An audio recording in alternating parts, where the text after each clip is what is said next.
This tutorial review will show you how to hide mutual friend on Facebook. Do you want to hide the friends that you have in common with other friends on Facebook?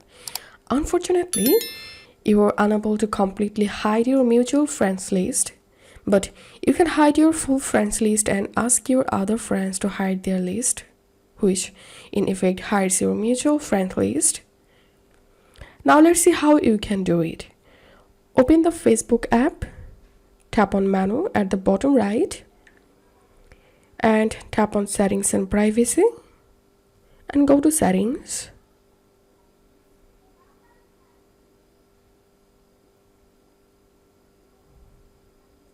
And here, tap on how people can find and contact you,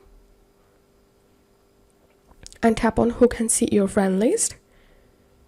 And here, all you have to need, just select only me, and that's how we can hide mutual friend list on Facebook. If you find this video helpful, don't forget to subscribe Tutorial River. See you in the next video.